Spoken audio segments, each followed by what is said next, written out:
Setembro de 2023 trouxe uma tragédia imensurável para o Vale do Taquari. A região enfrentou a maior enchente em 82 anos. Um delírio de água e lama que se espalhou pela cidade como um pesadelo vivido. A última vez que o vale havia sofrido algo de tal magnitude foi em 1941. Uma memória quase esquecida que agora se reencarnava com uma força devastadora. As águas subiram sem piedade, engolindo ruas e casas, arrastando vidas e sonhos.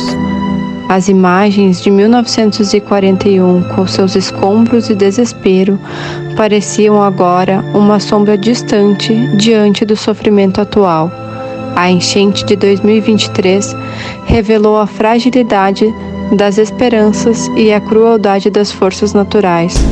Mas o que ninguém poderia prever é que apenas 6 meses depois, uma nova e ainda mais aterrorizante calamidade se abateria sobre o Vale do Taquari. A enchente não era apenas um desastre, era um aviso cruel. O novo desastre chegou com uma intensidade brutal, um lembrete sombrio de que a natureza não se rende facilmente. Muitas famílias que perderam tudo em setembro foram alertadas para o perigo iminente. Mas o terror que se seguiu não era apenas de água e lama, mas de uma existência permeada pela incerteza e pelo medo. Em meio à destruição, um sentimento amargo pairava no ar. O terror do que ainda estava por vir, a sensação de que o pior ainda não havia passado. A tristeza do vale não era apenas pela perda física, mas pela perda da esperança de dias melhores. O que parecia um pesadelo havia se transformado em uma realidade cruel, e o vale, marcado por seu sofrimento, se preparava para enfrentar uma nova e mais obscura provação. No Rio Grande do Sul, ser forte, aguerrido e bravo faz parte da essência de seu povo. Mas, como diz o próprio hino do estado, não basta para ser livre. Diante de uma das maiores enchentes já vista, descobrimos que a verdadeira liberdade vai além da resistência individual. Ela nasce da solidariedade, da capacidade de se unir e reconstruir. Neste documentário damos voz àqueles que enfrentaram e ainda enfrentam as consequências da enchente, mostrando que a força de um povo não se mede apenas pela sua bravura, mas pelo apoio mútuo em tempos difíceis. Oi, meu nome é Carla Silva Oliveira, sou aqui da Escola João de Deus, tenho 13 anos e eu fui um atingido da enchente lá no Passo. Meu nome é Bruna, eu era moradora do bairro Passo de Estrela, bairro esse que foi brutalmente atingido pela enchente. Perdi minha casa, meus pais também perderam, meus sogros, enfim, a família inteira perdeu tudo que tinha lá. Oi, meu nome é Henrique, tenho 16 anos, moro no bairro Cascata e fui atingido pela enchente. Olá, me chamo Maria Eduarda Racho de Oliveira, tenho 15 anos, fui atingida pela enchente de maio.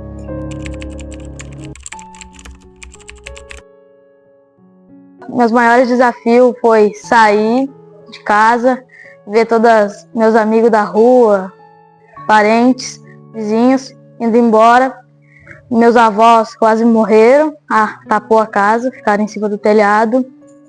Nosso maior desafio, com certeza, foi o momento de ter que sair de casa sabendo que a água ia chegar lá. Porque os meus pais não queriam sair, não queriam deixar as coisas deles para trás. Porém, a gente não sabia a proporção que ia tomar essa enchente. E ela veio de uma maneira que ela nunca tinha vindo aqui, né, no nosso bairro. E a gente saiu porque eu implorei muito para meus pais para a gente sair de casa. Então foi o maior desafio até conseguir tirar todo mundo de casa para não ficar lá na enchente. Minha casa foi atingida em um lugar onde nunca tinha pegado em nenhuma das enchentes. Nosso maior desafio foi quando a água começou a entrar na nossa casa onde a gente estava. A gente tivemos que subir para o telhado e fomos resgatados de helicóptero.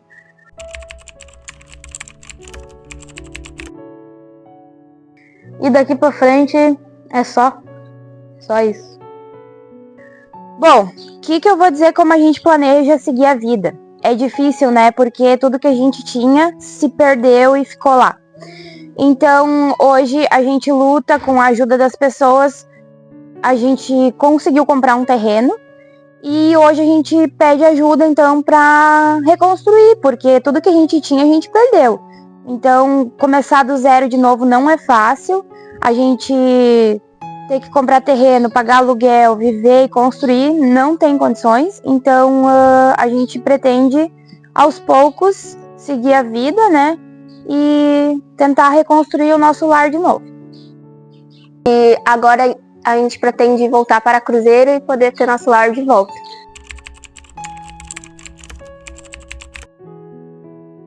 E tenho muito medo da chuva agora, depois de ter acontecido tudo isso. A chuva sempre me trouxe muito medo. Eu, particularmente, sempre tive muito medo de chuva. Mas não a ponto de entrar em desespero como hoje em dia. Sim, eu tenho muito medo, porque até então a gente nunca foi atingido pela enchente. A nossa primeira enchente foi em setembro de 2023, que a nossa casa era um dos lugares mais altos ali do bairro, então nunca foi atingida. E depois de setembro, o nosso medo, ele virou assim, diário, né? Porque cada vez que dá um relâmpago, alguma coisa, a gente tem muito medo, sim, da chuva e de que o rio vai subir, vai atingir a casa. Hoje não existe mais a casa, mas eu tenho medo pelas pessoas que ficaram, né? Então, sim, tenho muito medo da chuva. Tenho um pouco de medo pelas pessoas que sofreram também com essa chuva. E eu também me boto no lugar delas, então eu acabo ainda tendo assim um pouco de medo da chuva. E meu maior medo agora é quando chove, por conta dos riscos que todo mundo corre, e meus familiares e meus amigos.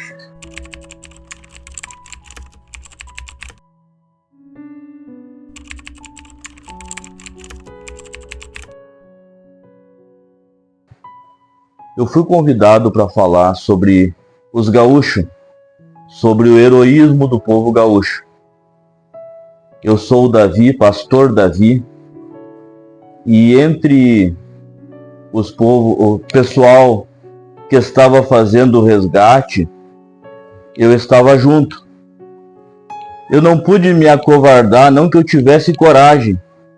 Eu estou aqui mais para falar da coragem do povo gaúcho, mas isso às vezes faltou. Eu tive muito medo. O rio estava forte demais, estava nervoso o rio. E eu comecei os resgates com um barco pequeno, de 3,5 metros, com um motorzinho de 7. E foram muitas pessoas que nós tiramos. Começando pelo Passo Estrela, Vila Schwirtz, e descendo até no centro aqui.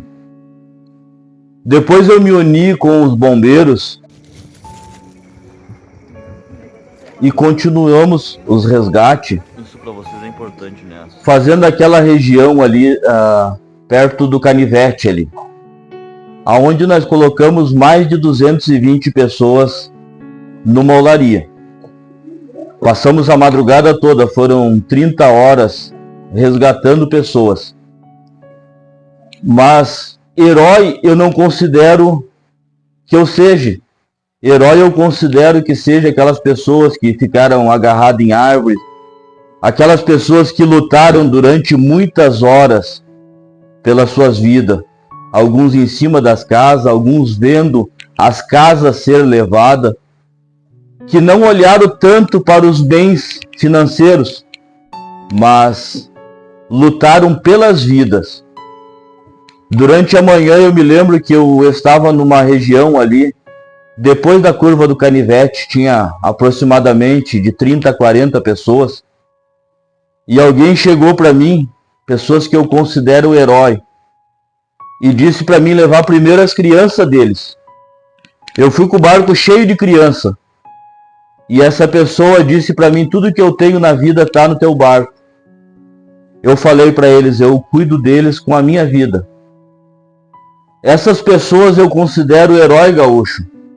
E nós temos numa data especial, tem uma pessoa que veio nadando aproximadamente 3 quilômetros para resgatar a sua esposa.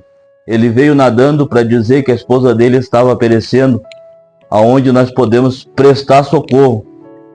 Teve momentos que a gente perdeu as forças, a canseira tomou conta e eu tive que suplicar a Deus força. Então eu pude ver muitos chegando com seus barcos, com sua força de vontade de resgatar pessoas, e nós continuamos naqueles resgates. Passamos o dia todo, mais outra noite, e tivemos grande sucesso nos resgates. Heróis são aqueles que mandaram de outros estados parte das suas financeiras, reuniram o caminhão e vieram para cá. Esses sim eu considero herói. Aqueles que de uma maneira ou outra ajudaram esse povo. Aqueles que não olharam para o que ia sobrar para eles, que estenderam a mão. Aqueles que emprestaram suas casas para as pessoas morar. Esses sim eu tenho vontade de chegar, abraçar, agradecer a eles. Esses sim são heróis. Então, nessa data que comemora o Dia do Gaúcho, o gaúcho é um povo resiliente. Um povo que mesmo que perdeu tudo que tinha, muitos ficaram só com a roupa do corpo. Outros perderam grande parte do que tinha. Mas continuam trabalhando, continuam se esforçando e continuam ajudando o próximo. Às vezes embarga a voz da gente quando a gente está falando, enche os olhos d'água, porque eu estou falando de momentos que eu vivi. Foram momentos difíceis, momentos que durante a madrugada a gente não enxergava onde a gente estava passando, era escuridão total, era água suja. Muitas vezes a gente tinha que mergulhar para resgatar as pessoas, que elas estavam descendo o rio abaixo. Mas se a tua voz embargou também, teus olhos encheu d'água, é porque você também é um herói. Você faz parte de um herói gaúcho. Muito obrigado.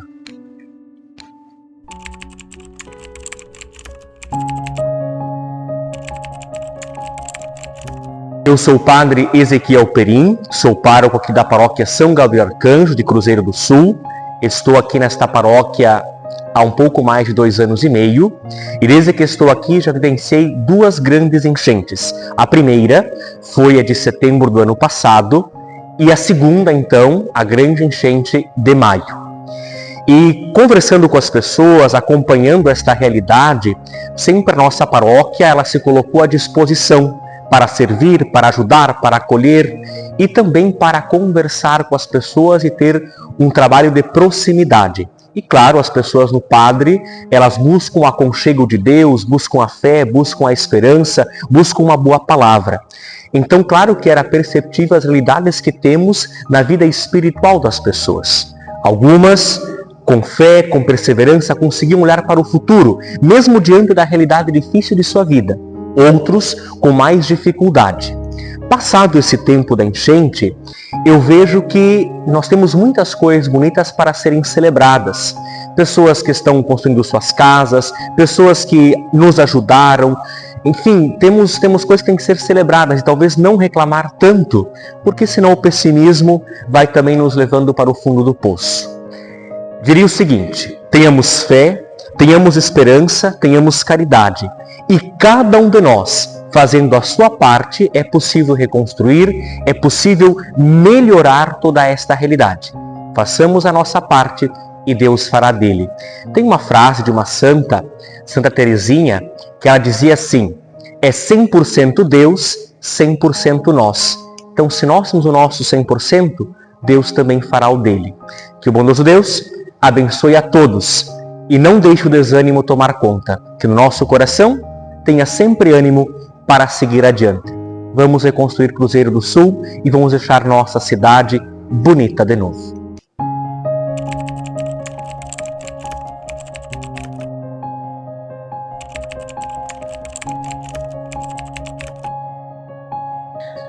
Eu sou a Andréa. Eu sou a Bruna. A gente trabalha no setor da caridade há mais ou menos 4 anos, aqui da paróquia São Gabriel Arcanjo. A gente iniciou aqui na primeira enchente de 2020, que também já foi uma enchente grande. Então nós estamos enfrentando a 4ª enchente aqui na paróquia, ajudando as pessoas. Tudo iniciou, e pegamos a pandemia também. Então, nessa época, a gente iniciou com ajudas de alimentos, ajudando as pessoas, fizemos feira para ajudar elas. E agora nessa enchente, essa última enchente, na verdade, essa catástrofe, né? Então, muitas pessoas vêm procurar aqui o setor da caridade pedindo comida. No início foi comida, então a gente ajudou com coisas básicas, iniciais. E no momento que essas pessoas começaram a voltar para o seu cantinho, achar um lugar para morar, eles nos procuraram então para pedir ajuda para conseguir móveis. A gente então fez um Pix, né, no nome do setor, e as pessoas voluntárias nos ajudaram com doações. A Mitra também nos ajuda muito com doações. E a gente então começou a fazer cadastros e ajudar as pessoas.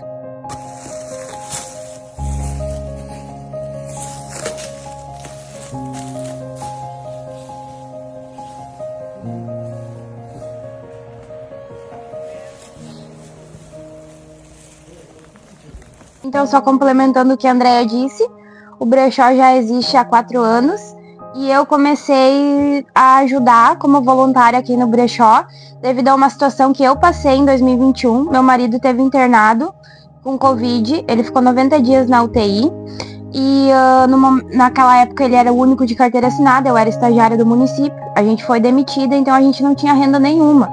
Então a Andrea me procurou, me ofereceu ajuda e por um bom tempo, durante o período que meu marido esteve internado, eu ganhei ajuda do setor da caridade. Então, como forma de retribuir a ajuda que eu recebi naquela época, eu me tornei voluntária aqui do setor.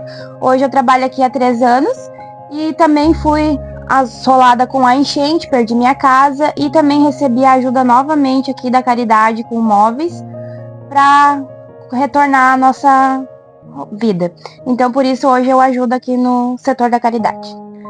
E nessa época, então, até agora, nesse momento, a gente já ajudou mais de 200 famílias com alguns móveis e a gente tem mais várias famílias para tentar ajudar, mas claro que tudo isso depende da ajuda de outras pessoas também e do brechó, das vendas daqui também, que a gente consegue indo comprando alguma coisa sempre.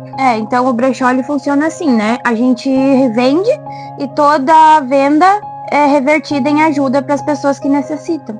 Nada vai para paróquia, né? Para as famílias que necessitam de ajuda. E assim, entre águas turbulentas e dores profundas, o Vale do Taquari ressurge, não apenas como um lugar de reconstrução, mas como um símbolo de resiliência. O espírito gaúcho, forjado no sacrifício e na solidariedade, ecoa em cada gesto de ajuda, em cada mão que se estende para levantar o outro. A verdadeira liberdade, aprendemos, não está apenas na força de enfrentar a tempestade, mas na coragem de recomeçar, juntos. Que este documentário seja um testemunho do poder de um povo que, mesmo diante do infortúnio, encontra nos laços que compartilha força para continuar. A bravura do Vale não se reflete apenas nas batalhas vencidas contra a natureza, mas na persistência de acreditar que, por maior que seja a dor, o amanhecer sempre virá.